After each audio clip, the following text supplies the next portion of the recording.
नमस्ते, आप देख रहे हैं राजस्थान हेराल्ड। राजस्थान की उप मुख्यमंत्री दिया कुमारी ने विधानसभा में अंतरिम बजट पेश किया। उन्होंने बजट में युवाओं के लिए 70,000 नई भर्तियों की घोषणा की और वहीं बुजुर्ग और महिलाओं की पेंशन में 150 रुपए का इजाफा किया। अंतरिम बजट में वित्त मंत्री ने कहा कि किसानों के लिए गोपाल क्रेडिट कार्ड स्कीम भी शुरू होगी और 5 लाख गोपालकों को कर्ज दिया जाएगा। बजट में जयपुर में मेट्रो के विस्तार की मंजूरी दी गई है। वहीं राजस्थान के 5 लाख घरों में सोलर प्लांट भी लगाए जाएंगे। वित्त मंत्री ने कहा कि प्रदेश में सड़कों के विकास के लिए 1500 करोड़ रुपए का प्रावधान किया जा रहा है। उन्होंने कहा कि पिछली सरकार की गलत नीतियों के फलस्वरूप में विरासत में बड़ा कर्ज मिला है।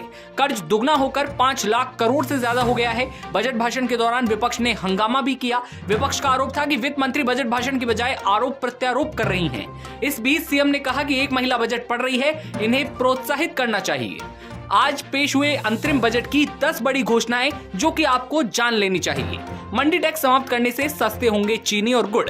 लैंड टैक्स समाप्त करने की भी घोषणा। दूसरी बड़ी बात की सामाजिक सुरक्षा के तहत महिलाओं और बुजुर्गों की पेंशन में 150 रुपए का इजाफा। तीसरी बात की बुजुर्गों का रोडवेज किराए में अब 50% की छूट मिलेगी, अब तक ये छूट 30% थी। और चौथी बड़ी बात, युवाओं के लिए 70,000 नई भर्तियों की घोषणा। आरपीएससी और कर्मचारी चयन आयोग की परीक्षा का वार्षिक कैलेंडर जारी होगा। और पांचवी बड़ी बात, लाडो प्रोत्साहन योजना में गरीब परिवार में बेटी होने पर 1 लाख का सेविंग बॉन्ड मिलेगा। प्रसव राशि भी 1,000 रुपए बढ़ाकर 6,000 रुपए कर दी गई है। साथ ही किसान क्रेडिट कार्ड की तर्ज पर गोपाल क्रेडिट कार्ड बनेंगे।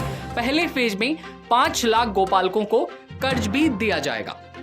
और इसी तरह की आगे की योजनाएं हैं। साथ ही साथ Rajasthan economic revival task force बनाई जाएगी। बकाया वेट के मामलों के लिए 31 जुलाई तक के लिए एमनेस्टी योजना चलाएंगे। वाहन कर से जुड़ी एमनेस्टी योजना चलाई जाएगी। माइनिंग एमनेस्टी योजना में ओवरलोडिंग में कंपाउंड राशि में 96% तक छूट दे दी जाएगी। और आपको बता दें, 100 करोड़ से महाराणा प्रताप सर्किट बनेगा। गोवर्धन परिक्रमा, पुंछड़ी का लोटा को शामिल करते हुए 20 प्रसिद्ध मंदिरों का विकास करने के लिए 315 करोड़ रुपए का बजट दिया गया है। महाराणा प्रताप टूरिस्ट सर्किट विकसित करने के लिए 100 करोड़ का प्रावधान किया गया है। प्रदेश में आर्म्ड फोर्सेज म्यूजियम के लिए डीपीआर बनेगी। जोधपुर के खेजड़ी में अमृता देवी विश्नोई देसी प्लांट केंद्र बनेगा। जी हां, अपने आप में एक बड़ी घोषणा। बजट में पुलिस को आधुनिक बनाने के लिए police modernisation and infrastructure fund को बनाने की घोषणा की गई है। इसके लिए 200 करोड़ का प्रावधान किया गया है। थाने में साइबर हेल्प डेस्क तैयार होगा। आपातकाल में मीसा और डीआरआई बंदियों की लोकतंत्र सेनानी पेंशन फिर से बहाल करने की घोषणा की गई है। मीसा बंदियों को 20,000 रुपए पेंशन और 4,000 रुपए मेडिकल सुविधा दी जाएगी। लोकतंत्र सेनानी पेंशन अधिनियम बनेगा, इसके लिए बिल लाया जाएगा। महिला हेल्प डेस्क बनाई जाएगी। नारी निकेतन में सीसीटीवी जो कैमरे हैं वो लगाए जाएंगे। अब कर्मचारियों के लिए बजट में क्या है, आपको बता दें कि कर्मचारियों को प्रमोशन के अतिरिक्त अवसर दिए जाएंगे। डीपीसी में 2 साल की छूट दी जाएगी। कर्मचारियों को जीपीएफ में डिटेल ऑनलाइन जो जानकारी है वो सब दी जाएगी। वहीं उनके रिटायरमेंट के दिन ही पेंशन से जुड़ी मंजूरियां दे दी जाएंगी। पेंशनर्स को घर बैठे लाइफ सर्टिफिकेट ऑनलाइन जारी किए जाएंगे। साथ ही इस तरह की और भी कर्मचारियों के लिए योजनाएं हैं। अब जान लेते हैं सामाजिक सुरक्षा के बारे में। पेंशन बढ़ा दी गई है। किराए में छूट की बात की गई है। सामाजिक सुरक्षा पेंशन 1,000 से बढ़ाकर 1,150 रुपए की गई है। इसके लिए 1,800 करोड़ का वित्तीय प्रावधान किया गया है।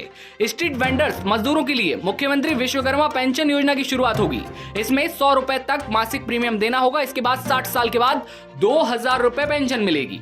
60 से 80 साल तक के वरिष्ठ नागरिकों को अब रोडवेज में आधा किराया ही लगेगा। छूट 30 से बढ़ाकर 50% की गई है। मुख्यमंत्री चिरंजीवी योजना का नाम अब बदल दिया गया है। चिरंजीवी योजना का नाम अब मुख्यमंत्री आयुष्मान आरोग्य योजना किया गया है। इस योजना में कैंसर का डे केयर इलाज अधिक होगा और शामिल किया जाएगा। अगले साल से हाईवे पर एक्सीडेंट में जान बचाने के लिए 25 एडवांस लाइफ सपोर्ट एम्बुलेंस उपलब्ध करवाई जाएंगी। महिलाओं के लिए बजट में भी घोषणा की गई है। लाडो प्रोत्साहन योजना शुरू होगी। लखपति दीदी योजना के तहत 5 लाख परिवारों की महिलाओं की आय को 1 लाख से ज्यादा बढ़ाया जाएगा। हर ब्लॉक स्तर पर एक आंगनबाड़ी को आदर्श बनाया जाएगा। इस पर 20 करोड़ रुपए खर्च होंगे। ओलंपिक में भाग लेने के लिए प्रदेश के लिए मिशन ओलंपिक 2028 की घोषणा की गई है। साथ ही युवा और शिक्षा के लिए भी बजट में काफी सारी अहम बातें हैं। बजट में किसानों के लिए अहम बातें हैं कि 2,000 करोड़ का कृषि क्षेत्र के लिए राजस्थान एग्रीकल्चर कोष बनेगा। 20,000 फर्म पॉइंट, 5,000 किसानों के लिए वर्मी कंपोस्ट, फूड पार्क और हार्टिकल्चर हब बनेंगे। 500 कस्टमर हायरिंग सेंटर बनेंगे। मुफ्त बीज के किट दिए जाएंगे। साथ ही साथ गोपाल क्रेडिट कार्ड की बात भी सामने आई है। अपने आप में ये बड़ी बात है, जहां पर हर गोपालक को 1 लाख रुपए का कर्ज भी दिया जाना है। ऐसे में बजट में बड़ी घोषणाएं कर दी गई हैं। आपकी क्या राय है, आपको क्या मिला, आप क्या सोचते हैं इस बारे में कमेंट सेक्शन में बताइए। और तमाम खबरों के लिए आप बने रहिए राजस्थान हेराल्ड के साथ। नमस्कार।